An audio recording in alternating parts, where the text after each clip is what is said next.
Sorry, আমার প্রিয় ছাত্রছাত্রীবৃন্দ এবং আমার সঙ্গে যারা আছেন এখন আমার ক্লাসটা দেখছেন সবার কাছে আমি অত্যন্ত দুঃখ প্রকাশ করছি, কারণ আমার মোবাইলে আমার এই অপশনটা জানা ছিল না। যাই হোক, আমি ক্লাস নিচ্ছি এখন অন্যভাবে ব্যাক ক্যামেরা ধরে আমি কমেন্টসগুলো দেখতে পারবো না, এরপরের ক্লাস থেকে এরকম সমস্যা হবে না। তো আমরা জানি আয়ের দিক থেকে যেটা বলতেছিলাম, উৎপাদনের দিক থেকে, আয়ের দিক থেকে এবং ব্যয়ের দিক থেকে। তো আমরা উৎপাদনের দিক থেকে জিনিসটা আমরা একটু আগে বলেছি, যদিও তোমাদের আরেকটু আমি ইচ্ছা করে রিপিট করতে পারি, বিকজ তোমরা এটা দেখতে পাও নাই, লেখাগুলো উল্টো আসছিল। তাহলে উৎপাদনের দিক থেকে আমি একটু বলি। উৎপাদনের দিক থেকে আমরা জাতীয় আয় এভাবে হিসাব করব যে যত উৎপাদিত খাত আছে, উৎপাদনের যতগুলো ভিন্ন ভিন্ন খাত আছে, সবগুলো খাতের যে মোট উৎপাদন, সেই উৎপাদনগুলোর আর্থিক সমষ্টি হচ্ছে জাতীয় আয়। তো উৎপাদন যদি একটা অর্থনীতিতে এ একটা খাত, বি, সি, ডি ইত্যাদি এন, এরকম এতগুলো যদি সংখ্যায় খাত থাকে, তাহলে আমরা জাতীয় আয়কে লিখতে পারি, এই সমষ্টিকে এভাবে লিখতে পারি, ওয়াই এ একটা খাত, ওয়াই বি আরেকটা খাত, ওয়াই সি একটা খাত, এরকম দিয়ে এন সংখ্যক খাতের ওয়াই এন, এগুলির সম্মিলিত যোগফলটাই হচ্ছে জাতীয় আয় উৎপাদনের দিক থেকে। এবং এখন আমরা আরেকটা বিষয় আসছি, সেটা হচ্ছে আয়ের দিক থেকে। আয়ের দিক থেকে আমি বলবো যে জাতীয় আয় কি হয়, একটা উৎপাদন ক্ষেত্রে নিয়োজিত থাকে কয়েকটা বিষয়। সেই বিষয়গুলো কি? উৎপাদনের সঙ্গে ভূমি, শ্রম, মূলধন, সংগঠন, এই চারটা জিনিস থাকে। ভূমি থেকে কি আসে? ভূমি থেকে খাজনা, এটা রেন্ট। তারপরে শ্রম থেকে কি পাওয়া যায়? মজুরি, ওয়েজ। মূলধনে কি আসে? মূলধন থেকে সুদ আসে, ইন্টারেস্ট। আর তোমার ভূমি, শ্রম, মূলধন, আর একটা আছে সংগঠনের মজুরি, সংগঠনের মুনাফা, প্রফিট। ওকে, এই চারটা জিনিস আমরা পাই আয়ের দিক থেকে। তো এই চারটা জিনিস থেকে যেই আয়টা আসবে, সবগুলা আয়ের যোগফলটাই হচ্ছে জাতীয় আয়। তাহলে আমরা ওটাকে কিভাবে লিখতে পারি? জাতীয় আয়টাকে আমরা লিখতে পারি ওয়াই, ভূমির হচ্ছে রেন্ট, শ্রমের ওয়েজ, তারপরে তোমার মূলধনের হচ্ছে ইন্টারেস্ট, আর সংগঠনের কি হচ্ছে? প্রফিট। এই যোগফলগুলাই হচ্ছে উৎপাদনের দিক থেকে জাতীয় আয়। আর ব্যয়ের দিক থেকে আমরা কিভাবে বলবো? ব্যয় সাধারণত প্রত্যেকটা পরিবার বা ব্যক্তি বা দেশ, প্রত্যেকের ব্যয় থাকে। সেই ব্যয়টাকে আমরা জাতীয় আয়টাকে কি থাকে? দুই ধরনের ব্যয়। আমরা হলো ভোগ ব্যয় করি এবং বিনিয়োগ ব্যয় করি। ভোগের উদ্দেশ্যে আমরা যে সমস্ত খরচ করি সেগুলো হচ্ছে ভোগ ব্যয়, এবং বিনিয়োগ ব্যয় হচ্ছে আমার যে টাকাটা আছে সেই টাকা আমি আরো বেশি টাকা বাড়ানোর জন্য, ওখান থেকে লাভ নেওয়ার জন্য আমি কোথাও ইনভেস্ট বা বিনিয়োগ করছি, ওখান থেকে আমার একটা লাভ আসবে, তার মানে ওইখানেও আমি একটা ব্যয় করছি। তো ভোগ ব্যয় হচ্ছে সি, কনজামশন, বিনিয়োগ ব্যয় হচ্ছে ইনভেস্টমেন্ট। এটা হচ্ছে ব্যক্তির ক্ষেত্রে, ব্যক্তি বা পরিবার। আর এখানে যদি এই ব্যয়ের সঙ্গে একটা দেশের কথা আমি বিবেচনা করি, তাহলে এখানে কি হবে? দেশের ক্ষেত্রে সরকারি ব্যয় একটা আসবে, তাহলে ওটার সঙ্গে কি হবে? সি প্লাস আই প্লাস জি, সরকারি ব্যয় হলো। এখন এই সরকারি ব্যয়ের সঙ্গে যদি আবার আমার এক্সপোর্ট ইম্পোর্ট, আমদানি রপ্তানি রিলেটেড, বা আমার যদি বৈদেশিক আয় কিছু আসতে হয়, সেটাকে আমরা কি করতে পারি? X minus m. এখানে এক্স হচ্ছে এক্সপোর্ট, এম হচ্ছে ইম্পোর্ট। যদি আমরা ইম্পোর্ট বেশি করি তাহলে কি হবে? আমরা ঋণাত্মক ভাবে এটা হবে, মানে আমরা অনুকূল পরিবেশে থাকব, দেশের অর্থনীতি জাতীয় আয় অনুকূল পরিবেশে থাকবে। মানে আমরা যদি উদ্বৃত্ত আয় বলি তাহলে এক্স মাইনাস এম যদি পজিটিভ হয়, অর্থাৎ আমরা রপ্তানি বেশি করি আমদানি কম করি, তাহলে এটা আমাদের উদ্বৃত্ত আয়, আমরা আয়টা করলাম। সেই ক্ষেত্রে আমরা তার মানে আমরা কি বলতে পারি, আমরা ব্যয়ের দিক থেকে জাতীয় আয়কে এভাবে প্রকাশ করতে পারি C plus I plus G plus x minus M. X minus এমটা হচ্ছে রপ্তানি আয় বা উদ্বৃত্ত আয়, যেটা আমরা করতে পারি। তো এখন আসো যে আমরা এখন আসি যে আমরা এই জাতীয় আয়ের যে ধারণাটা নিলাম, এই ধারণার সাথে কিছু কিছু জাতীয় আয়ের সাথে রিলেটেড কিছু বিষয় আছে, সেগুলো অবশ্যই জানতে হবে। সেটা আমরা বলতে পারি একটা কি, GNP. GNP gross national product. এটাকে আমরা বাংলায় কি বলি, মোট, গ্রস মানে মোট, মোট জাতীয় উৎপাদন। মোট জাতীয় উৎপাদন জিএনপি মানে এটা একটা দেশের, এই জিনিসটা হচ্ছে একটা দেশের একটা নির্দিষ্ট সময়ে যে পরিমাণ বস্তুগত অবস্তুগত দ্রব্য সামগ্রী এবং সেবাকর্ম উৎপাদিত হয় তাদের মোট আর্থিক মূল্যটা হচ্ছে জিএনপি। এখানে জিএনপিতে ওই জাতীয় আয় যেভাবে বলেছি, জিএনপিতে কিন্তু দেশের নাগরিক কর্তৃক অর্জিত আয়, দেশের ভিতরে এবং বাইরে অবস্থিত সকল নাগরিক কর্তৃক যে উৎপাদন করে সেই উৎপাদিত পণ্য এবং সেবা সামগ্রীর আর্থিক মূল্যটা হচ্ছে মোট জাতীয় উৎপাদন। তাহলে জিএনপিতে কি আসবে, আমরা জিএনপিকে এভাবে প্রকাশ করতে পারি। জিএনপি মানে কিন্তু তিন ধরনের ব্যয়, ভোগ ব্যয়, বিনিয়োগ ব্যয়, তারপরে হচ্ছে সরকারি ব্যয়, এক্স মাইনাস এম, এগুলি সবই আসবে। এখন মনে করো যে তোমার দেশের ভিতরে আমরা যারা অবস্থান করছি তাদের অর্জিত উৎপাদিত আয়ের সমষ্টি, এবং বিদেশে যারা বসবাস করছে আমরা প্রবাসী বাংলাদেশি যাদেরকে বলি, প্রবাসী বাংলাদেশি, যেটা নাকি আমাদের বাংলাদেশের রেমিটেন্স হিসেবে, তোমরা হয়তো সবাই জানো, অনেকের আত্মীয় স্বজন ভাই বোন বা পরিচিত জন অনেকেরই থাকবে। তো ওনারা যখন বিদেশে অবস্থান করছেন ওনারা তো উৎপাদন করছে, কাজের সাথে জড়িত, এবং ওনারা অর্জন করছেন, ইনকাম করছেন। সেই ইনকামের পুরো অংশটা তো ওনারা রাখছেন না, ওনারা নিজেরা আত্মীয় স্বজন ভাই বোন নিজের দেশের জন্য পাঠাচ্ছেন। সেই দেশের জন্য যখন পাঠাচ্ছে তখন আমাদের দেশে কি আসছে, সেটা আসছে হচ্ছে ফরেন কারেন্সি বা বৈদেশিক মুদ্রা হিসেবে আমাদের দেশে সেগুলো ঢুকতেছে। এই বৈদেশিক মুদ্রা যত বেশি একটা দেশের অর্থনীতিতে ঢুকবে সেই দেশের অর্থনীতি তত বেশি চাঙ্গা হবে। বিকজ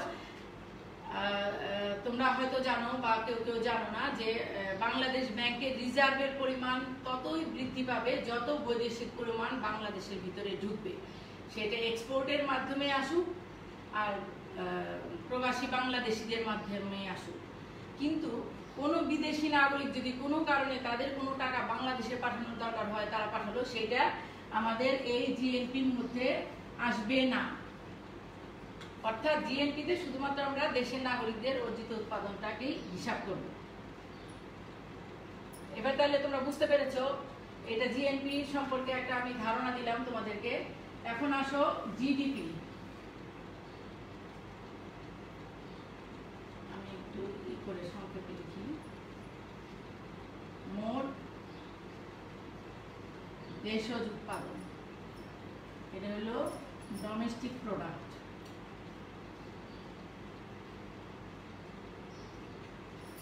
তো এই কথাটাই কিন্তু আসছে, দেখো দেশজ, দেশজ মানে কি, দেশীয়, শুধুমাত্র দেশীয়। তার মানে আমাদের দেশের কোনো একটা নির্দিষ্ট সময়ে একটা দেশের ভৌগোলিক সীমারেখার মধ্যে, মানে একটা দেশের ভৌগোলিক যে সীমারেখা থাকে সেই সীমারেখার ভিতরে অবস্থান, ভিতরে যত ধরনের উৎপাদন পরিচালিত হয় সব ধরনের উৎপাদিত পণ্য এবং সেবা সামগ্রীর আর্থিক মূল্যটাই হচ্ছে জিডিপি। এই জিডিপিতে একটা জিনিস খেয়াল করে শুনতে হবে তোমাদের, সেটা হচ্ছে এই জিডিপিতে শুধুমাত্র ভৌগোলিক সীমারেখার ভিতরে অবস্থান করে যারা উৎপাদন করছে তাদেরটাই আসবে, এখানে কিন্তু অন্য কারো উৎপাদন আসবে না। যারা বিদেশে অবস্থান করছে, আমাদের দেশীয় জনসাধারণ যারা প্রবাসী হিসেবে বিদেশে আছে, তাদের পাঠানো আয়টা কিন্তু এই জিডিপিতে যোগ দিতে পারবো না আমরা, কারণ তারা এখন দেশের ভিতরে অবস্থান করছে না। আরেকটা বিষয় হচ্ছে আমাদের দেশের প্রত্যেকটা দেশের ভিতরে, আমাদের দেশে যদি কোনো বিদেশি নাগরিক এসে কোনো, যেমন আমাদের ইপিজেড গুলো আছে, ইপিজেড গুলাতে কি হয়, ইপিজেড গুলাতে কিন্তু বিদেশি নাগরিকরা এসে শিল্প কারখানা তৈরি করে বা ওরা এখানে ইনভেস্টমেন্ট করে এখানে উৎপাদন করে। তা এখানে উৎপাদিত যে উপাদানগুলো আছে, পণ্য এবং সেবা সামগ্রী, সেগুলার আর্থিক আয়টা আমাদের দেশের, ওই যদিও তারা বিদেশি কিন্তু তাদের ওই আর্থিক আয়টা আমাদের এই জিডিপির মধ্যে আমরা এটা হিসাব করব। এখানে কিন্তু আবার বিদেশিরা যারা আছে তারা উৎপাদিত তাদের আর্নের কিছু অংশ তো তাদের দেশে পাঠিয়ে দিচ্ছে, সেই পাঠানো জিনিসটা কিন্তু সেই টাকাটা কিন্তু আবার ওদের দেশের জিএনপিতে যোগ হবে। বুঝতে পেরেছো?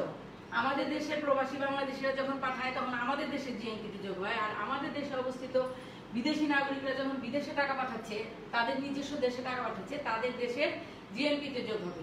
এটা একটা খুবই গুরুত্বপূর্ণ বিষয়, যেটা নাকি আমরা ভাইবা পরীক্ষাতে ধরি, এবং এই সম্পর্কে ভালো ক্লিয়ার জ্ঞান থাকা দরকার জিএনপি এবং জিডিপির এই মেইন পার্থক্যটাতে। তোমরা কিন্তু অনেক সময় উল্টাপাল্টা করে ফেলো, এই জিনিসটা খেয়াল রাখবে। তার মানে মোট দেশজ উৎপাদনকে আমরা জিডিপি কে কি বলতে পারি? জিডিপি হচ্ছে শুধু সি প্লাস আই প্লাস জি। হ্যাঁ, এখানে যে আমি এক্স মাইনাস এম লিখছিলাম, এই জিনিসটা কিন্তু জিডিপির ক্ষেত্রে হবে না। আমদানি রপ্তানি কোনো কিছু এখানে থাকবে না, আমদানি রপ্তানির যে আয় সেটা এখানে থাকবে না। আচ্ছা, এবার আসো জিএনপি জিডিপি সম্পর্কে বললাম।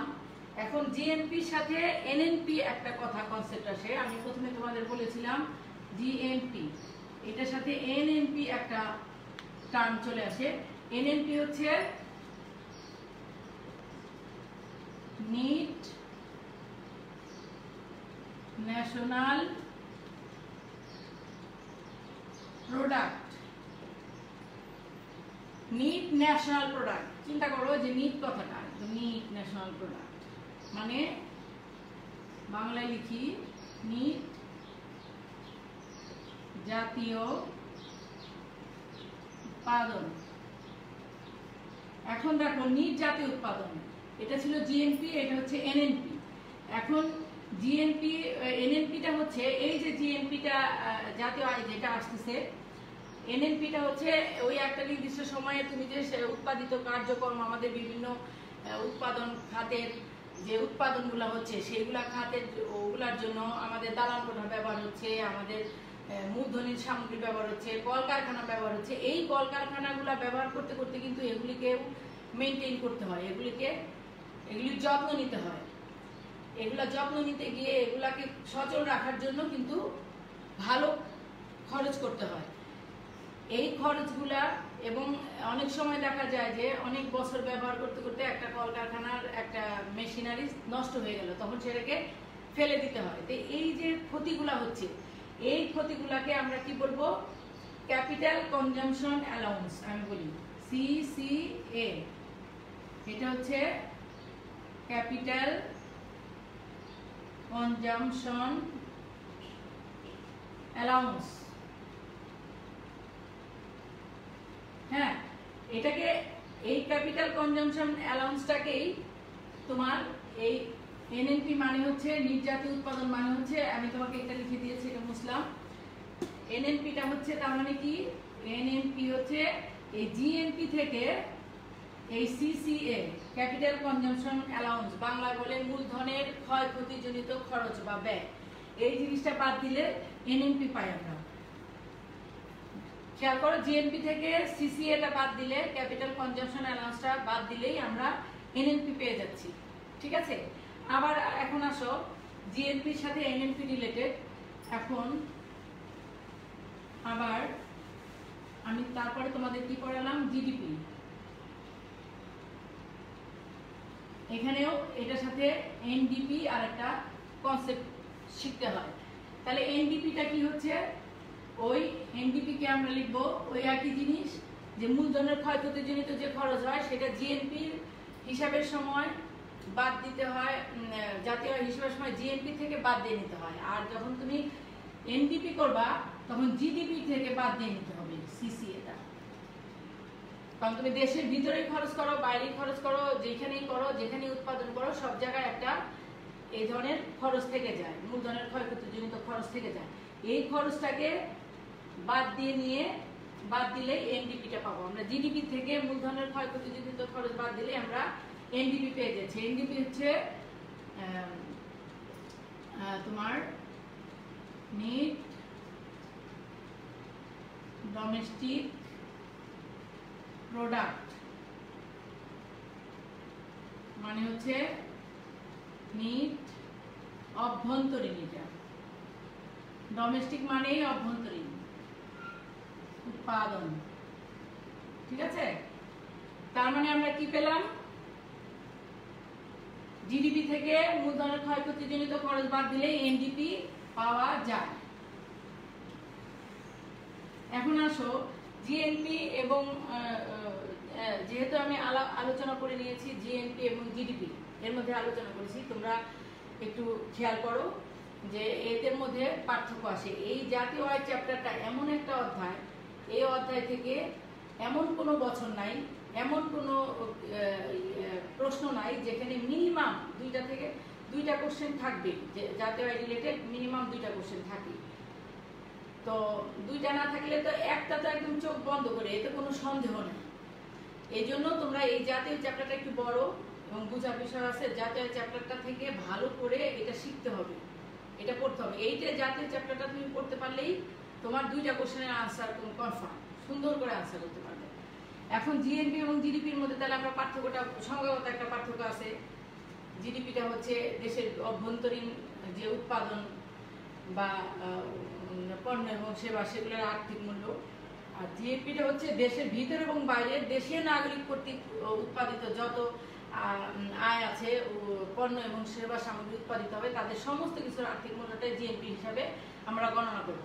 আর জিডিপিটা হচ্ছে একটা বদ্ধ অর্থনীতির মতো, যে এই ভিতরের বিষয়টাই থাকবে, মানে ক্লোজ ইকোনমির ক্ষেত্রে GDP equals to C plus I plus G, ভোগ ব্যয়, বিনিয়োগ ব্যয়, তারপরে সরকারি ব্যয়, এগুলো দেশের ভিতরেরটা। কিন্তু জিএনপির ক্ষেত্রে সি প্লাস আই প্লাস জি এর সাথে কি হবে? এক্স মাইনাস এম, অর্থাৎ রপ্তানি আয় বা আমাদের বৈদেশিক আয় যেটা আমরা বলবো, সেটা কিন্তু আমরা থাকবো। এখানে রপ্তানি বেশি হলে আমরা অনুকূল বাণিজ্য ব্যবস্থা আমাদের অনুকূল বলবো, আমরা অনুকূলে আছি অর্থনীতি। আর যদি আমাদের আমদানি বেশি করতে হয়, আমদানি বেশি করা মানে আমাদের দেশের টাকা বিদেশে চলে যাচ্ছে এবং বিদেশে যেই দেশে যাচ্ছে সেই দেশের ফরেন কারেন্সিটা বাড়ছে, সেই দেশের অর্থনীতি উন্নত হচ্ছে। আর আমরা এক্সপোর্ট করছি মানে আমাদেরটা কিনে নিচ্ছে, আমরা টাকা পাচ্ছি, আমরা যে দেশ কিনে নিচ্ছে সেই দেশের ফরেন কারেন্সি আমাদের দেশে ঢুকতেছে। যত বেশি ফরেন কারেন্সি দেশে একটা দেশে ঢুকবে, সেই দেশের অর্থনীতি তত বেশি সচল থাকবে। কারণ বাংলাদেশ ব্যাংক, প্রত্যেক দেশের যে কেন্দ্রীয় ব্যাংক থাকে, সেই কেন্দ্রীয় ব্যাংকে রিজার্ভের পরিমাণটা বাড়বে। রিজার্ভের পরিমাণ যত বেশি থাকা মানে কি? স্বর্ণ বাড়া, ফরেন কারেন্সি বাড়া মানে গোল্ড বাড়া। এই ফরেন কারেন্সির আগে তোমরা তো জানোই যে একটা দেশ এর চেয়ে বেশি পরিমাণ টাকা ছাপাতে পারে না, নোট ছাপাতে পারে না, যে পরিমাণ তাদের রিজার্ভে আছে তার চেয়ে বেশি। রিজার্ভে যতটুকু আছে এর চেয়ে বেশি পরিমাণে টাকা ছাপানোর নিয়ম নাই, পারবে না কোনো দেশ। এই জন্য যত বেশি ফরেন কারেন্সি দেশে আসে, এই যে রপ্তানি শিল্প যেগুলো আছে, গার্মেন্টস বলো, অন্যান্য অনেক কিছু আছে যেগুলো আমাদের দেশ থেকে রপ্তানি করে, চিংড়ি রপ্তানি করে, চা রপ্তানি করে, আমরা এই বিভিন্ন মিল কারখানার অনেক জিনিসপত্র আছে যেগুলো আমরা সবই খালি কিনে আনি না, আমাদের দেশ থেকেও মানুষ কিনে নেয়। এই যত বেশি রপ্তানি হবে তত বেশি আমাদের দেশের ডেভেলপমেন্ট হচ্ছে।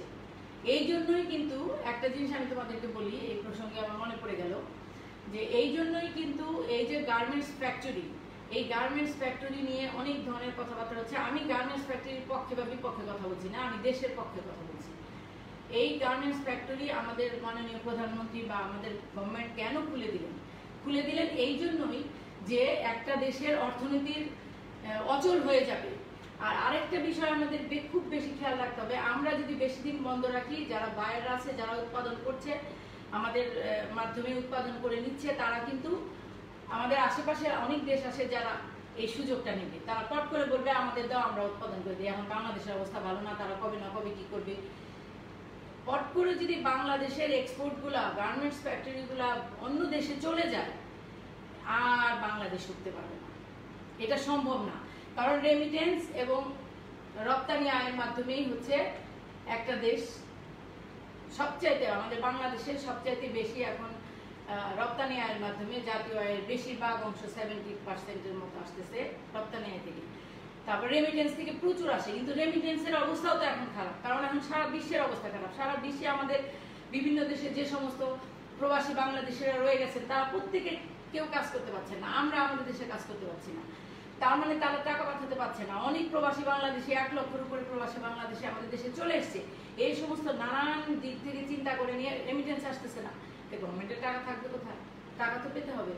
কোনো একটা জিনিস সচল রাখতে হবে। সবকিছুই আল্লাহ রক্ষা করবেন।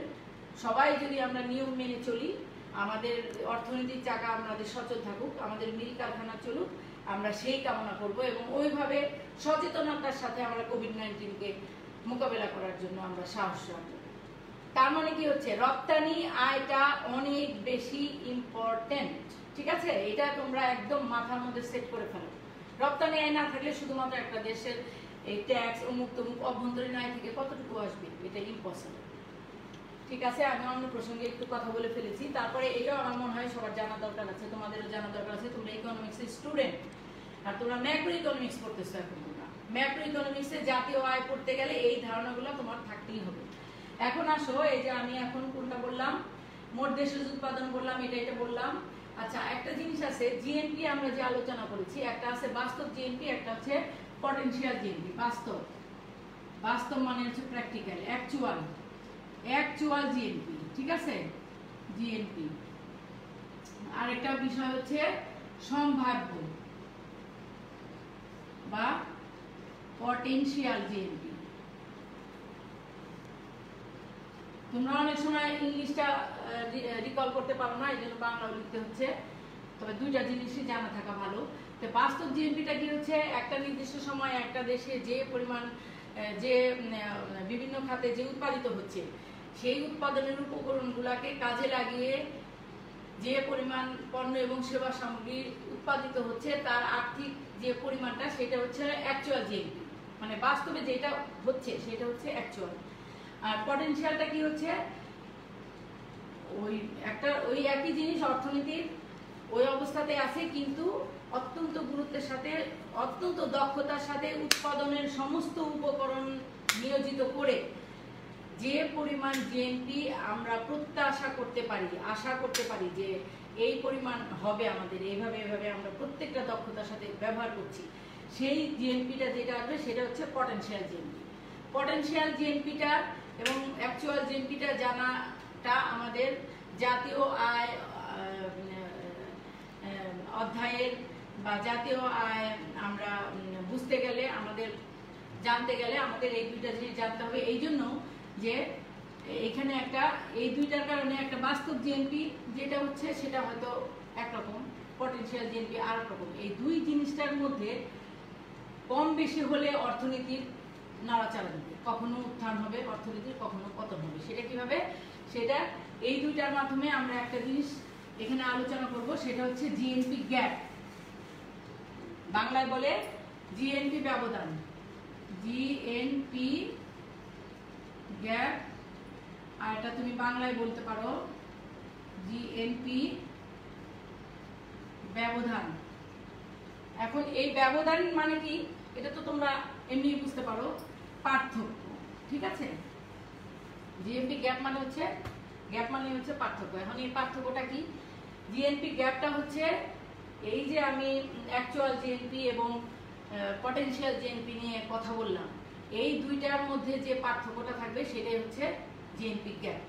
এইটা জানা কেন দরকার আমি একটু চিত্রের মাধ্যমে তোমাদের বললে তোমরা বুঝতে পারবে।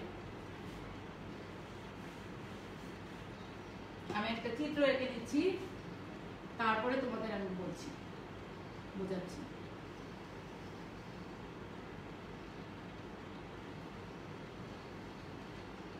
আচ্ছা, এটা হচ্ছে ওয়াই অক্ষ, এটা এক্স অক্ষ।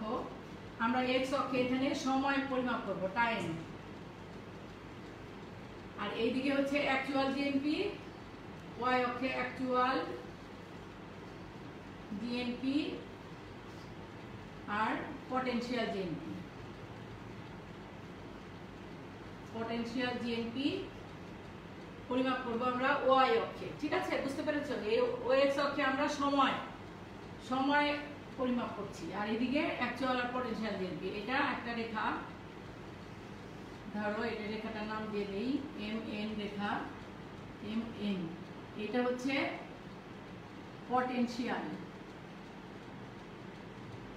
পটেনশিয়াল জিএনপি রেখা, ওকে? আর আমি এখান থেকে আরেকটা রেখা আঁকছি, সেটা হচ্ছে এটা নাম দেই এম, আচ্ছা পি এমপি রেখা।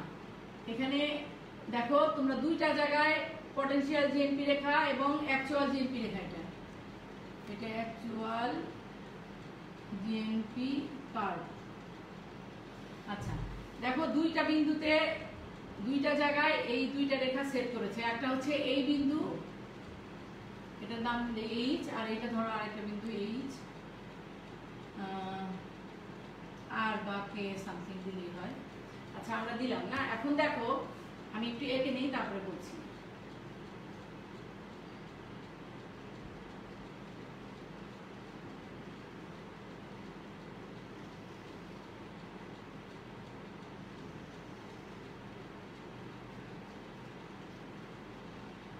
আচ্ছা এখন দেখো এই চিত্র থেকে আমরা কি দেখতে পাচ্ছি? এই বিন্দুতে পটেনশিয়াল জিএনপি কার্ভ এবং অ্যাকচুয়াল জিএনপি কার্ভ দুইটা রেখাই মিলিত হয়েছে। এই আর বিন্দুতেও দুটো রেখাই মিলিত হয়েছে। এখন এই বিন্দু থেকে আমরা যদি একটা রেখা টানি নিচের দিকে, তাহলে এটা আমাদের সময়ের সাথে কতটুকু সময় এখানে হচ্ছে ও বিন্দুতে ও এ পরিমাণ সময়। এই ও এ পরিমাণ সময়ে তুমি দেখো, তোমরা খেয়াল করে দেখো, ও এ পরিমাণ সময়ে অ্যাকচুয়াল জিএনপিটা কিন্তু কম আছে। পটেনশিয়াল জিএনপির চেয়ে অ্যাকচুয়াল জিএনপি, পটেনশিয়াল জিএনপি এটার চেয়ে অ্যাকচুয়াল জিএনপিটা এখানে কমে গেছে, মানে জিএনপি ব্যবধানটা বেশি। এই যে দেখো আমি বলি, এটা লিখি, এটা জিএনপি গ্যাপ। এই জিএনপি গ্যাপের সময় কি হবে? যেহেতু অ্যাকচুয়াল জিএনপিটা কমে গেছে, অ্যাকচুয়াল জিএনপি হচ্ছে বাস্তব জিএনপি, যে জিএনপিটা আসলে আমরা পাচ্ছি, তো সেটা যদি কমে যায় তাহলে কি হবে? দেশে মন্দা, দেশের পরিস্থিতি, অর্থনীতি মন্দা ভাব দেখা দিবে, অর্থনীতি খারাপ অবস্থায় এসে দাঁড়াবে। মন্দা ভাব দেখা দিলে কি হয়? দেশে বেকারত্ব দেখা দেয়। কারণ মন্দা ভাব মানে কম আয়, কম ব্যয়, কম সঞ্চয়, কম বিনিয়োগ মানে হচ্ছে তোমার নিয়োগ কমে যাবে, তখন বেকারত্ব বেড়ে যাবে। এই দেখো এটা হচ্ছে জিএনপি গ্যাপের, এখানে হচ্ছে অ্যাকচুয়াল জিএনপিটা কম, দেখো অ্যারো চিহ্ন দেওয়া। আর এইটাও এখানে হচ্ছে এই, তার মানে ও এর সময়ের মধ্যে এইচ বিন্দু পর্যন্ত অ্যাকচুয়াল জিএনপিটা কম। এরপরে এ1 যে সময়টা, এই সময়ের মধ্যে দেখো অ্যাকচুয়াল জিএনপিটা উপরের দিকে উঠে গেছে, উপরের দিকে উঠে গিয়ে আবার নিচের দিকে নেমে গেছে। তা উপর দিকে উঠে গিয়ে যখন নিচে নামলো, তখন এটা আর বিন্দুতে সেট করলো। তো এই সময়টাতে তুমি দেখো অ্যাকচুয়াল জিএনপির পরিমাণটা এখানে কি, এই যে এইটুকু পরিমাণটা অ্যাকচুয়াল জিএনপি এখন বেশি, পটেনশিয়াল জিএনপি কম। তার মানে এটা আমাদের অর্থনীতি তখন সমৃদ্ধির দিকে যাচ্ছে, বাণিজ্য চক্র তখন উত্থান হবে, উপরের দিকে যাবে। যখন উত্থান হবে তার মানে অর্থনৈতিক উন্নতির দিকে যাচ্ছে, মানে তখন কি হবে? এটা যদি পটেনশিয়াল জিএনপি হয়, এখানে তো জায়গা হচ্ছে না, নিচে লিখি পটেনশিয়াল, না এখানে পটেনশিয়াল লেখার দরকার নাই, এখানে শুধু আমি জিএনপি গ্যাপটা লিখি। জিএনপি গ্যাপটা এইটুকুনে কি হবে? যেহেতু এখন উত্থান, অর্থনীতির উত্থান অবস্থা, তখন কি হবে? তখন বেকারত্ব দূর হবে, তখন কি হবে? উত্থান মানে তোমার আয় বাড়বে, আয় বাড়লে জিনিসপত্রের দাম বাড়বে, তার মানে কি হবে? তখন মুদ্রাস্ফীতি দেখা দেবে। মুদ্রাস্ফীতিটা তো বুঝো তোমরা, যে দাম স্তর বেড়ে যাওয়া। তখন কি হবে? যখন উত্থান হবে তখন উচ্চ মুদ্রাস্ফীতি হবে। এই অবস্থায় উচ্চ মুদ্রাস্ফীতি, তার মানে কি হচ্ছে? এইচ বিন্দুটা হচ্ছে একমাত্র বিন্দু যে বিন্দুতে জিএনপি গ্যাপ নাই, জিএনপি ব্যবধান নাই। এটা হচ্ছে অর্থনীতি স্থিতিশীল অবস্থায় আছে। আর যখন নাকি তোমার আমরা জিএনপি গ্যাপটা, যখন অ্যাকচুয়াল জিএনপি কম থাকবে তখন অর্থনীতির মন্দা অবস্থা হবে, অ্যাকচুয়াল জিএনপি বেশি থাকলে অর্থনীতির তোমার উত্থান হবে।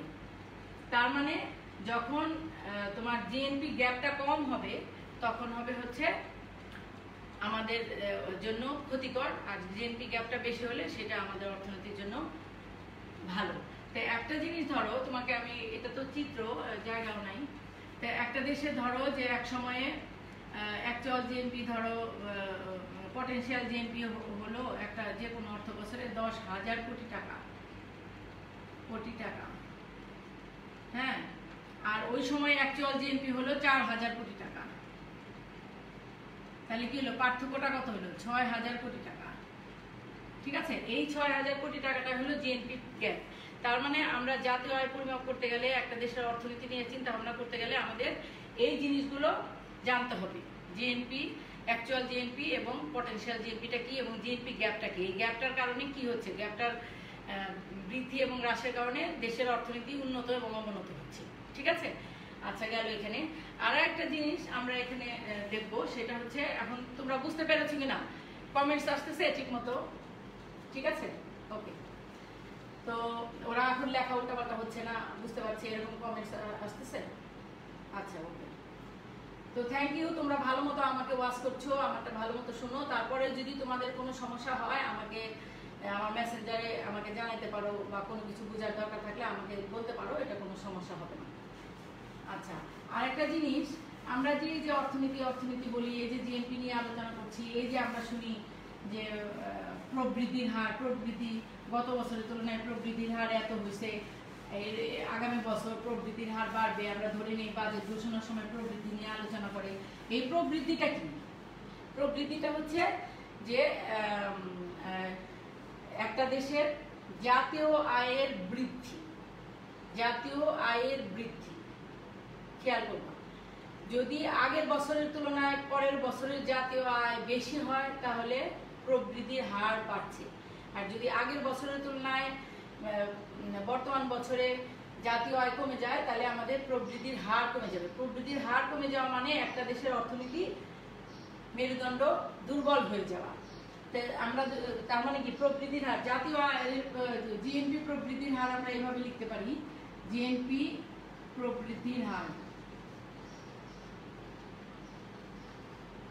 মানে GNP growth rate of GNP, growth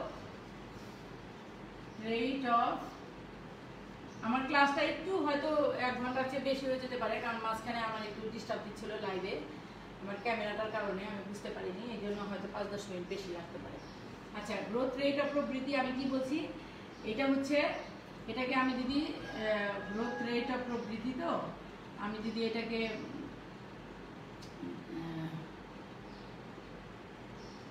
এটা দ্বারা প্রকাশ করি তাহলে কি হবে, গ্রোথ রেটটা বলছি আমি বিগত বছরের জাতীয় আয়ের তুলনায় বর্তমান বছরের জাতীয় আয়ের যে পার্থক্য, সেইটাকে যদি বিগত বছরের জাতীয় আয় দ্বারা ভাগ করো তাহলে সেটা হবে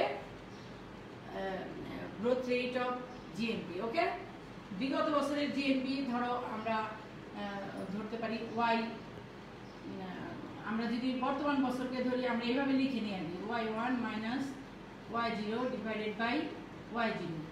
এখানে y1টা কি, y1টা হচ্ছে বর্তমান বছরের জিএনপি, ওকে, আর y2 হচ্ছে, y0 হচ্ছে বিগত বছরের।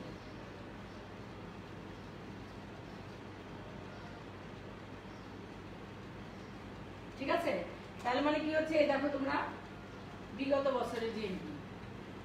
এখন আমরা যদি ধরে নেই, এটা যে কোনো হতে পারে, আমরা ধরে নিলাম যে বিগত বছরে কোনো একটা বছরে ধরো 2010-12 আর আগের বছর ধরো যে 2009 সালে যদি জিএনপি হয়ে থাকে তোমার, ধরো এটা যদি 2009 ধরি, আগের বছরই ধরি, কম টাকা ধরি, 2009 সালে যদি জিএনপি হয়ে থাকে 4,000 কোটি টাকা, আর বর্তমানে 2000 পরের বছরে 2010-এ যদি 4,500 কোটি টাকা হয়, সব কিন্তু এগুলা জাতীয় আয় কিন্তু 1-2 টাকা কোটি টাকার নিচে কোনো হবে না আলোচনা, সব হিসাব কোটি টাকায়। তো এই কোটি টাকা, হ্যাঁ, তাই আমরা এখান থেকে বের করতে পারি না গ্রোথ রেটটা। তাহলে Y1 কত 4,500 কোটি টাকা আর Y0 হচ্ছে 4,000 কোটি টাকা। এটাকে বিগত বছরের জাতীয় আয় দ্বারা ভাগ করতে হবে, বিগত বছরের জিএনপি আয়, তার মানে 4,000 দিয়ে ভাগ করতে হবে। এখন তুমি যদি ভাগ করো এটা কত হয়, এখানে 500 কোটি টাকা আর নিচে 4,000 কেটে দাও, তাহলে কি আসতেছে, এখান থেকে আমি এখানে চলে আসতেছি। আচ্ছা একটু মুছে দিই।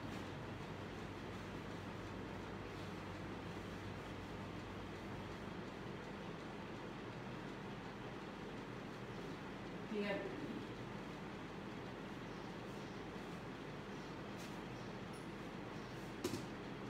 দেখো আমি এটা বলছিলাম 4,500 কোটি টাকা, এটা বলছিলাম 4,000 কোটি টাকা। এটাকে ভাগ করো 4,000 দিয়ে, তাহলে কত হয়, এখানে 500 এখানে 4,000, কি হয় 5/40 মানে 1/8। 1/8 মানে কত 0.125। আর এটাকে যদি পার্সেন্টেজ করতে যাও তাহলে 12.5%, মানে 100 দিয়ে এটাকে গুণ করলে তোমার এই দশমিকটা কি হবে, এইদিকে 2 10 সরে আসবে, তার মানে 12.5%। তাই যে আমরা যে বলি গ্রোথ রেট নিয়ে কথা বলি, এই গ্রোথ রেটটাও জানা দরকার আছে। গ্রোথ রেটটা কত, প্রবৃদ্ধির হার প্রতি বছর দেখবা বাজেট ঘোষণার পরে বা আগে বলা হয় যে আমাদের প্রবৃদ্ধির হার আমরা ধরে নিয়েছি অর্থ বছরে আমাদের প্রবৃদ্ধির হার এত হবে। কারণ আমরা সবসময় অর্থনীতি সবসময় আমরা চাই চাঙ্গা থাকবে এবং আমরা আরো বেশি দক্ষতার সাথে কাজে লাগিয়ে সমস্ত ভূমি, শ্রম, মূলধন, সংগঠন, টাকা পয়সা সমস্ত কিছু দক্ষতার সাথে কাজে লাগিয়ে আমরা এই গ্রোথ রেটটাকে বাড়াতে চাই। তার মানে জাতীয় আয়ের বৃদ্ধি আমরা আগের বছরের তুলনায় দেখতে চাই, এটাই হচ্ছে গ্রোথ রেট। আশা করি গ্রোথ রেট নিয়ে তোমাদের আর কোনো সমস্যা হবে না। আচ্ছা, আরেকটা জিনিস হচ্ছে এখানে কিছু কিছু আয় আছে জানা দরকার, আর কয়েকটা কনসেপ্ট, যে ব্যয়যোগ্য আয় বা ব্যক্তিগত আয়। ব্যক্তিগত আয়টা ব্যক্তিগত আয়টা হচ্ছে পার্সোনাল ইনকাম যেটাকে বলে, পিআই, ব্যক্তিগত আয়। একটা নির্দিষ্ট সময়ে একটা দেশের যত ব্যক্তি বা পরিবার প্রতি যত আয় হয় সমস্ত কিছুর সমষ্টি হচ্ছে পিআই। কিন্তু এই পিআই থেকে জাতীয় আয় নিরূপণ করার সময়, জাতীয় আয় যখন গণনা করা হয়, বিভিন্নভাবে তথ্য জোগাড় করা হয়, সবসময় কিন্তু ব্যক্তিগত আয়টা আমরা সঠিকভাবে পাই না। পরিবারের আয়, ব্যক্তিগত আয় সবসময় পাওয়া সম্ভব হয় না। আবার জাতীয় আয় থেকেও ব্যক্তিগত আয় আলাদা করে বের করা আনা একটু জটিল হয়। এই জন্য ব্যক্তিগত আয়কে হিসাব করার সময় ব্যক্তিগত আয় থেকে মনে করো যে সরকারের ভর্তুকি, তারপরে হচ্ছে ওই যে তোমার কর্পোরেট কর, নিজস্ব কিছু কর থাকে, এই অবন্টিত মুনাফা, এই জিনিসগুলোকে বাদ দিয়ে নিতে হয়।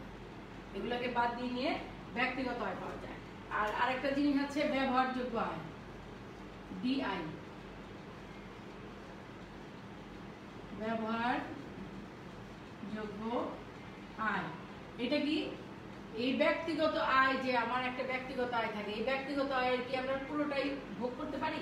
আমরা পুরোটা ভোগ করতে পারি না, কারণ এখানে আমাদের দিতে হয়, আমাদের কর দিতে হয় এবং অন্যান্য খরচ করতে হয় যেগুলো নাকি বাধ্যতামূলক। সেইগুলা বাদ দেওয়ার পরে যেই টাকাটা থাকবে সেই টাকাটাই হচ্ছে কি, ব্যয়যোগ্য আয়। মানে আমি আমার উৎস কর, আমার আয়কর দিতে হবে, আয়কর দেওয়ার পরে যে অ্যামাউন্টটা আমার হাতে রইলো সেটাই আমার ব্যয়যোগ্য আয়। মানে আমি এই টাকাটা ব্যয় করতে পারবো, আমি যেটা দিয়ে দিতে হচ্ছে সেটা তো আমি দিয়েই দিয়েছি, আমার ব্যয়যোগ্য আয় হচ্ছে ওইটুকু। বুঝতে পেরেছো? মানে ব্যক্তিগত আয় থেকে কর এবং অন্যান্য খরচ বাদ দেওয়ার পরে যে জিনিসটা থাকবে সেটা হচ্ছে ব্যয়যোগ্য আয়। তার মানে আমরা ব্যক্তিগত আয় কি এবং ব্যয়যোগ্য আয় কি আমরা এটা একটু বুঝতে পেরেছি। তো এই ব্যয়যোগ্য আয় এবং ব্যক্তিগত আয় আমি আলোচনা করলাম এই জন্য যে এই আয়গুলাও জাতীয় আয়ের হিসাবের সময় এগুলা ইগনোর করা যায় না। আরেকটা জিনিস আছে মিসিং জিএনপি। মিসিং জিএনপি মানে এটাকে বাংলায় বলে লুকায়িত জিএনপি। মিসিং মানে তো যেটা মিস হয়ে যায়, লুকানো। তো জাতীয় আয় গণনা করার সময় যখন জাতীয় আয় যখন গণনা করা হয়, এটা তো বিশাল একটা ব্যাপার, বিশাল একটা আয়োজন। সেখানে যারা গণনা কাজে নিয়োজিত থাকে তারা, এবং অনেক সময় যারা তথ্য উপস্থাপন করে, মানে আমার কাছে কেউ তথ্য নেওয়ার জন্য আসলো, আমি উপস্থাপন করতে গিয়ে অনেক সময় আমি কিছু গোপন রাখি ইচ্ছাকৃতভাবে, অথবা আমি ভুল করে তথ্য দিয়ে ফেলি, আমি বুঝতেই পারি না যে এটা আমার ভুল হলো। এই সমস্ত কারণে জাতীয় আয় গণনা করার সময় দেখা যায় যে কিছু আয় যেটা জাতীয় আয়ের মধ্যে ইনক্লুড হয়ে যেত কিন্তু হতে পারে না, ওগুলা বাদ পড়ে গেছে। এই জিনিসগুলা, যে বিষয়গুলো আছে সেগুলো হলো মিসিং জিএনপি। তো মিসিং জিএনপি আবার অনেক সময় আমরা ইচ্ছা করেও বলি না, আমাদের ট্যাক্স দিতে হয়। আয় বেশি থাকলে আমরা সরকারি চাকরিজীবী আছি, পেশাজীবী আছি, ডাক্তার আছি, বিভিন্ন সেক্টরের লোকজন যারা আছি, আমরা অনেক সময় কিন্তু এতটা আয় দেখাইতে চাই না, অনেক সময় আমরা একটু গোপন রাখতে চাই, সেগুলোও কিন্তু এই মিসিং জিএনপির ভিতরেই করবে। এই জন্য মিসিং জিএনপিটার কারণেও কিন্তু জিএনপিটা আমাদের প্রত্যাশিত জিএনপি, যেটা পটেনশিয়াল জিএনপি আমরা যেটা বলতেছিলাম, এই পটেনশিয়াল জিএনপির মধ্যেও কিন্তু এই জিনিসগুলি যদি বাদ চলে আসে, তাহলে আমরা জিএনপির পরিমাপের ক্ষেত্রে আমার হয়তো দেখা গেল যে আমার পরিমাণ ছিল আসলে হওয়ার কথা এতখানি, আমার পরিমাণ হয়ে গেছে এইটুকু বা একটু কমে গেছে। এই মিসিং জিএনপিটাও এর জন্য আলোচনায় আনতে হয়, মিসিং জিএনপি। এখন আমি তোমাদেরকে অল্প শর্ট দুই তিনটা দেখি অঙ্ক করাতে পারি কিনা, করে নিয়ে তারপরে আমার শেষ করব। আমার নাসিমা, তোমাদের নাসিমা আক্তার ম্যাডাম আমার ক্লাসের পরের ক্লাসে সে আসতেছে, আমি জাস্ট আর হয়তো 4-5 মিনিট সময় দিব। নাসিমা তারপরে তুমি আসো, কারণ তোমার লাস্টের ক্লাস তো, তুমি একটু পরে আসলে হবে, অসুবিধা হবে না, ছাত্ররা চলে আসবে। তোমার আমাদের অনার্স ফার্স্ট ইয়ারের ক্লাসই নাসিমা ম্যাডামের আছে, ছাত্র তোমরা যারা এই ক্লাসটা দেখছো তারা নাসিমা ম্যাডামের ক্লাসটাও করবে, একটু অপেক্ষা করো, আমার ক্লাস শেষ হলে ওটা শুরু হয়ে যাবে। তো এখন দেখো, আমি এখানে সময় বাঁচানোর সুবিধার্থে আমি এখানে অঙ্কগুলো তুলে রেখেছি, কারণ তুলে রেখে না রাখলে এগুলো তুলে নিয়ে তারপর তোমাদের ম্যাথ করানো এখন এইটুকু সময় সম্ভব না। ক্লাসে যেটা সম্ভব হয় তোমরা বলো, প্রশ্ন করো, লিখি, ওইটা হয়ে যায়। এখন তো তোমাদের কমেন্ট দিচ্ছ, আমি কিন্তু সরাসরি তোমাদের কোনো কিছু বলতে পারছি না, এই জন্য আমি এগুলো লিখে রেখেছি। এখানে কতগুলো ডাটা দেওয়া আছে, এই ডাটা থেকে এই অঙ্কটাতে আছে বিনিয়োগ ব্যয়, ভোগ ব্যয়, অপচয়, পরোক্ষ কর ইত্যাদি জিনিস দেওয়া আছে। এই যে জিনিসগুলো দেওয়া আছে, এই জিনিসগুলো থেকে প্রথমে বলছে ন্যাশনাল ইনকাম বের করতে বলছে। 1 নম্বর অঙ্কটা হচ্ছে ন্যাশনাল ইনকাম, এনআই। এনআই কি আমরা জানি, এনআই আমরা এখানে দেওয়া আছে। দেখো এখানে দেখবা যে কি দেওয়া আছে, প্রতিটা অঙ্ক যখন তোমার সামনে আসবে তুমি দেখবা দেওয়া আছে কি কি, ওই দেওয়া জিনিসগুলোর মধ্যে থেকেই এই জিনিসগুলো বের করতে হয়। তার মানে তুমি একটু খেয়াল করলে এই জিনিসগুলো বের করতে হয়। আমরা জিএনপি মানে ন্যাশনাল ইনকাম মানে কি আমরা তো জানি, আমরা C+I+G না, ভোগ ব্যয়, বিনিয়োগ ব্যয়, সরকারি ব্যয়, এই তিনটা মিলে হচ্ছে জাতীয় আয়। জাতীয় আয় এখানে ভোগ ব্যয় কত দেওয়া আছে, ধরো এখানে 350, এগুলো সব কোটি টাকা। তারপরে বিনিয়োগ ব্যয় 100, সরকারি ব্যয় 150, 100 প্লাস 150, এগুলো কিন্তু অঙ্ক করার সময় ব্র্যাকেট দিয়ে কোটি টাকা লিখতে হবে, তাহলে 300, 400, 500, 600 টাকা, 600 কোটি টাকা। ঠিক আছে, এটা কি হলো, এই তথ্য থেকে আমি জিএনপি ন্যাশনাল ইনকাম বের করতে বলছে, আমি 600 কোটি টাকা পেয়ে গেছি। এখন তোমার বলছে জিএনপি বের করতে। জিএনপি কি, জিএনপিটা হচ্ছে এই ন্যাশনাল ইনকামের সঙ্গে এখানে দেখো পরোক্ষ কর আছে আর অপচয়জনিত খরচ আছে। ঠিক আছে, পরোক্ষ কর আর অপচয়জনিত খরচ আছে, এই খরচগুলোকে তোমার জিএনপি গণনার সময় জাতীয় আয়ের সাথে আনতে হবে। পরোক্ষ কর কত আছে, 50 কোটি টাকা। না, এখানে আগে লিখে নিন, এটা পরোক্ষ কর প্লাস যে অপচয়জনিত খরচ। অপচয় খরচ কোনটা জানো তো, অপচয় খরচ সিসিএ, ওই যে একটু আগে যে আমি আলাপ করলাম, সিসিএ, ক্যাপিটাল কনজাম্পশন অ্যালাউন্স। তার মানে তোমার এখানে এনআই আমরা কত পেয়েছিলাম, 600, আর পরোক্ষ কর আর তোমার অপচয়জনিত খরচ কত দেওয়া আছে, 50 আর 50, 50 প্লাস 50 কোটি টাকা সমান সমান 500, 600, 700 কোটি টাকা। ঠিক আছে, বুঝতে পেরেছো? তারপরে তোমার বলছে এনএনপি বের করতে বলছে। তুমি এনএনপি মানে কি বলো তো, এনএনপি মানে হচ্ছে জিএনপি মাইনাস সিসিএ। জিএনপি থেকে সিসিএ বাদ দিলে এনএনপি পাওয়া যায়, আমি পড়িয়েছি। জিএনপি মাইনাস সিসিএ সমান সমান জিএনপি আমরা কত পেয়েছিলাম? 600 পেয়েছিলাম। না না না, এই যে 700, এই যে জিএনপি 700 মাইনাস সিসিএ কত? 50 কোটি টাকা দেওয়া আছে, কোটি টাকা, তার মানে 650 কোটি টাকা। ওকে, তার মানে আমরা কি পেলাম এইখান থেকে? এই তথ্যগুলো থেকে জাতীয় আয় পেলাম, জিএনপি পেলাম, এনএনপি পেলাম। এগুলো কিন্তু খুবই সহজ অঙ্ক এবং এগুলা আসে পরীক্ষাতে। তোমার ভাইভাতেও ধরতে পারে যে এটা থেকে এটা বের করতো, তুমি তখন জানা থাকলে চট করে তুমি বলে দিতে পারো। তারপরে আমি আরেকটা এখানে অঙ্ক দেওয়া আছে, এখান থেকে কতগুলো তথ্য দেওয়া আছে, এখান থেকে ন্যাশনাল ইনকাম বের করতে বলছে। এখান থেকে একটা জিনিস শুধু বের করতে বলছে, এটা একটু খেয়াল করতে হবে। সেই জিনিসটা হলো, দেখো তুমি এখানে এই যে জিএনপি দেওয়া আছে, অবচয়জনিত খরচ দেওয়া আছে, হস্তান্তর পাওনা আছে। এখানে হস্তান্তর পাওনা একটা কিন্তু বিষয়, তুমি প্রশ্ন করতে পারে হস্তান্তর পাওনা কি? মানে হলো ট্রান্সফার পেমেন্ট। ওকে, হস্তান্তর পাওনাটা হচ্ছে অর্থনীতির একটা চলমান অর্থনীতির অন্য কোনো সেক্টরের কোনো রকম ব্যাঘাত না ঘটিয়ে এক স্তরের আয়কে আর এক স্তরে মানে ট্রান্সফার করে দেওয়া, এটাকে বলে হস্তান্তর আয়। বুঝতে পেরেছো? হস্তান্তর পাওনা বা হস্তান্তর আয় এইগুলোকে বলে। তাহলে তুমি দেখো এখানে দেওয়া আছে জিএনপি, অবচয়, পরোক্ষ কর, সরকারি আয় ইত্যাদি। হ্যাঁ, আমরা এখান থেকে জিএনপিটাকে, এখানে আরেকটা জিনিস দেওয়া আছে ভর্তুকি। এই যে ভর্তুকিটা কি? সাবসিডি। গভর্নমেন্ট অনেক সময় কোনো সেক্টরকে সাহায্য করার জন্য সাবসিডি দেয়, ওই যে প্রণোদনা বলে যেটাকে, সেই জিনিসটা দেয়।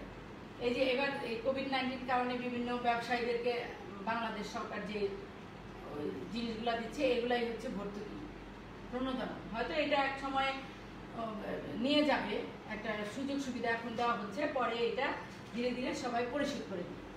আচ্ছা, তার মানে আমরা কি করতে পারি? এই জিএনপি আছে না, এই জিএনপি থেকে, এখানে জিএনপি দেওয়া আছে, জিএনপি থেকে তোমার অবচয়জনিত খরচ, হস্তান্তর পাওনা, পরোক্ষ কর, সরকারি উদ্বৃত্ত মুনাফা, এগুলি সব বাদ দিতে হবে। বাদ দিয়ে আমি বাদ দিই, এই যে দেখো অবচয় সিসিএ, আমি সংক্ষেপে লিখি। তারপরে হইলো হস্তান্তর পাওনা,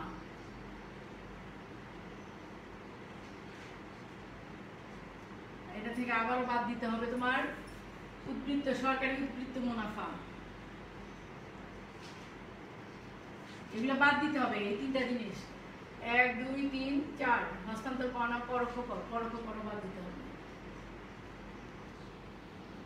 এই চারটা জিনিস বাদ দিবা। বাদ দেওয়ার পরে যে তার সাথে ওই জিএনপি গণনা করা, এনআই এই তথ্য অনুযায়ী বের করতে হলে তোমার জিএনপি থেকে এই জিনিসগুলো বাদ দিয়ে নিয়ে এটার সাথে যোগ দিতে হবে এই ভর্তুকিটা। তার মানে কি হচ্ছে? জিএনপি কত? 425। এখান থেকে তুমি সিসিএ বাদ দাও। আমি এটা ব্র্যাকেট মাইনাস করে আমি ব্র্যাকেট দিয়ে সব প্লাস করতেছি, কারণ যতগুলো জিনিস বাদ দিতে হবে ওগুলো তো আবার যোগ করতে হবে। আমি সংক্ষেপে করছি। সিসিএ কত দেওয়া আছে? 40 কোটি টাকা। এখানে কিন্তু ব্র্যাকেট দেওয়ার কারণে আমার সব প্লাস হয়ে যাচ্ছে, এইটুকু নর্মাল অঙ্ক তোমরা পারো। তারপরে হচ্ছে হস্তান্তর পাওনা 23, তারপরে পরোক্ষ কর 20, তারপরে উদ্বৃত্ত মুনাফা 25। এটা ব্র্যাকেট ক্লোজ করলাম, এই জন্য এই কয়টা যোগ করে এটার সাথে বাদ দিতে হবে। আর প্লাস কি আছে? ভর্তুকিটা 22 কোটি টাকা। তার মানে এখানে দেখো 425, আমি একবারে লিখবো না, এটা যোগ করে লিখি। এটা 4 5 6 7 8 4, ঠিক আছে? এখানে 5 6 7 4, হ্যাঁ, এটা যোগফল। আর এটা যোগ করলে কত হবে? 40 50 60 70 80 90 100 105, আর এখানে 3 108। এগুলো সব কোটি টাকা কিন্তু। এটাতে থার্ড ব্র্যাকেট দিতে হবে, এটা কোটি টাকা। তার মানে কত হলো? এটা বিয়োগ করলে 9 3 3, ঠিক আছে? দেখো এখানে জাতীয় আয়টা আমরা এইভাবে বের করে নিয়েছি। এই জিনিসগুলো বাদ দিয়ে কিন্তু সরকারি প্রদত্ত যে ভর্তুকিটা আছে সেটা যোগ দিতে হবে, ঠিক আছে? সময় নাই, আমি আর বেশি টানবো না। তারপরে তোমাদেরকে আর ছোট ছোট 2টা রাউন্ড করবো।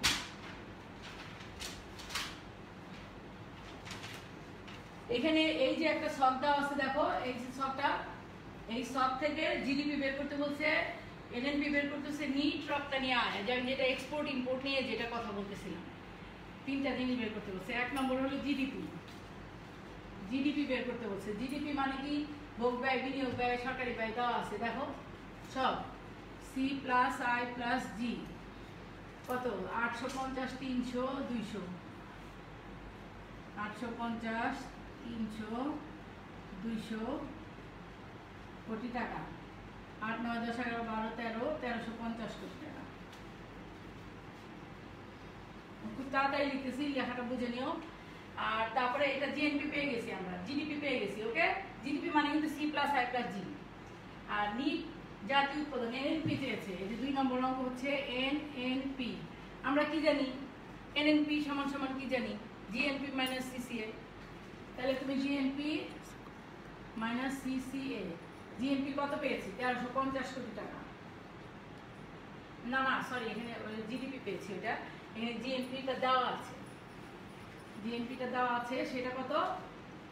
1550 মাইনাস সিসিএ কত আছে? হয় কত ছিল? 30 কোটি টাকা। এটা কোটি টাকা, তার মানে কত? 1520 কোটি টাকা। ওকে, তো এনএনপিটা পেলাম 1520 কোটি টাকা। এখন জিডিপিটাকে আমি মুছে নিয়ে উপরে আরেকটা পোর্শন করবো। আরেকটা জিনিস চেয়েছে নিট রপ্তানি আয়। নিট রপ্তানি আয় মানে কি? আমরা কি জানি? আমরা জানি GDP, GDP plus x minus m সমান সমান কি? জিএনপি। এটা জানি না? জিএনপির সাথে জিএনপি সমান মানে কি? জিএনপি সমান সমান GDP plus x minus m, কারণ জিএনপিতে তোমার আমদানি রপ্তানি বিষয়টা চলে আসে জিএনপি গণনার সময়। কাজেই জিএনপি মানে GDP plus x minus m সমান হচ্ছে জিএনপি। এখন আমার বার করতে বলছে এক্স মাইনাস এমটাই, এই যে নিট রপ্তানি আয়, এক্স মাইনাস এমটাকে যদি আমি এক্স বার ধরি, তাহলে এখানে তুমি এক্স বারটাকে রেখে দাও, রেখে দিয়ে ওই পাশে কি আছে? জিএনপি। আর এই জিডিপিটাকে এদিকে আনলে মাইনাস হয়ে যাবে। তাহলে কি হলো? জিএনপি আমরা কত ছিল? জিএনপি 1550 কোটি টাকা। আর জিডিপি আমরা কত পেয়েছিলাম? জিডিপি জানি কত ছিল? 1300, 8, 9, 10, 11, 12, 13, 1350 ছিল, 1350 কোটি টাকা। ঠিক আছে, তাহলে কত হয়? 200 কোটি টাকা। 200 কোটি টাকা হইল নিট রপ্তানি আয়। তার মানে এই ক্ষেত্রে আমাদের অর্থনীতি আমাদের দেশের অনুকূলে। ওকে, আর কিছু চেয়েছে না? এটা শেষ। আর লাস্টের একটা ম্যাথ আছে, এটা করে আমি শেষ করে দিচ্ছি।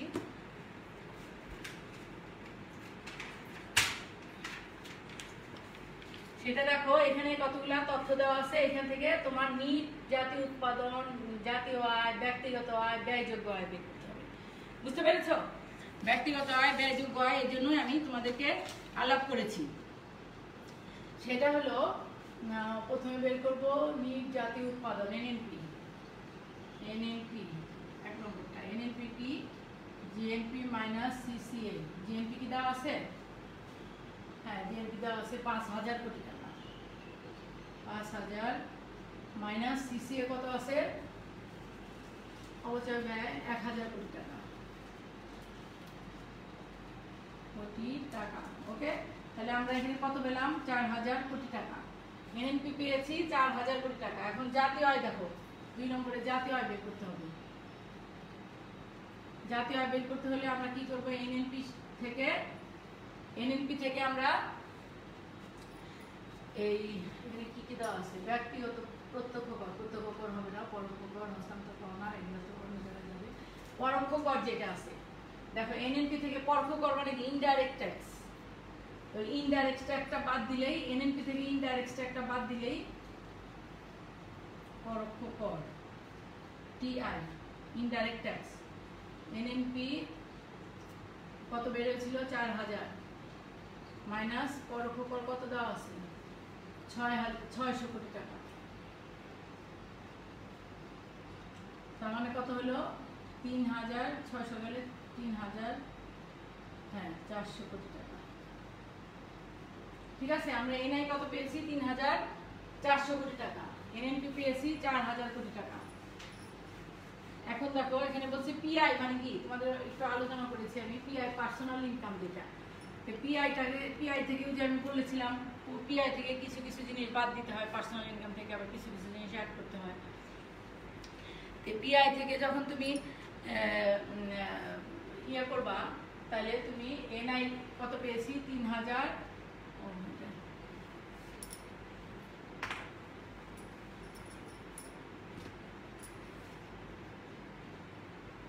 এটা থেকে আমরা এনআই পেয়েছিলাম 3400 কোটি টাকা। এখান থেকে তুমি এই যে অবন্টিত মুনাফা, কর্পোরেশন কর, অবন্টিত যে টাকাটা বন্টন হয় নাই, অবন্টিত মুনাফা, যে মুনাফা বাদ দিতে হবে। তারপরে এখান থেকে কর্পোরেট আয়কর, কর্পোরেট কর যেটা, কর্পোরেট কর, এটা বাদ দিতে হবে। এটা বাদ দিতে হবে, বাদ দিয়ে নিয়ে তোমার এই যে হস্তান্তর আয় যেটা, সেটা যোগ দিতে হবে।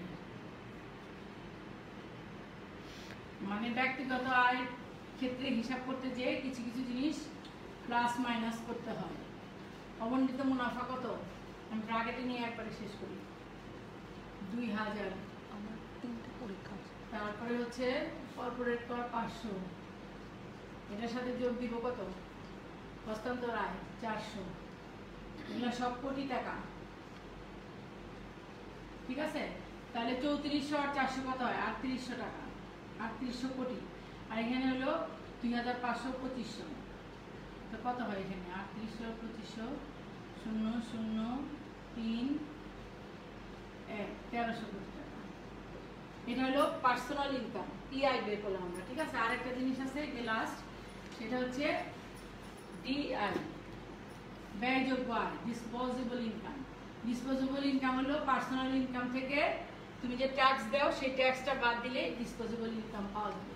ট্যাক্সটা কত আছে, মানে ডাইরেক্ট ট্যাক্স হবে এটা,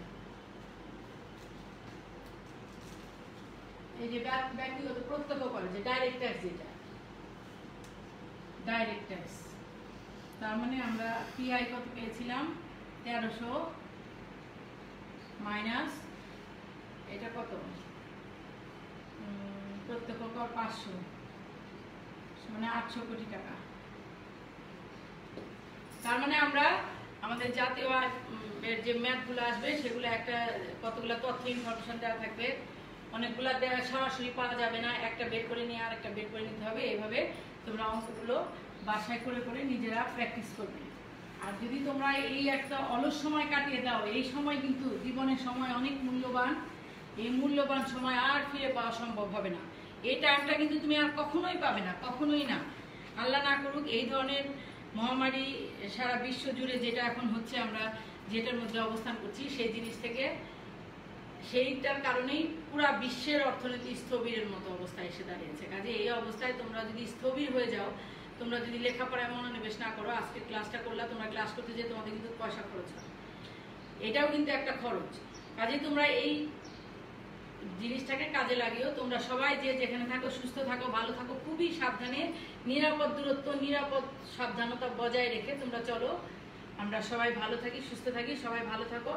সবার জন্য অনেক অনেক শুভকামনা। আসসালামু আলাইকুম। ঠিক আছে, শেষ আজকের মতো।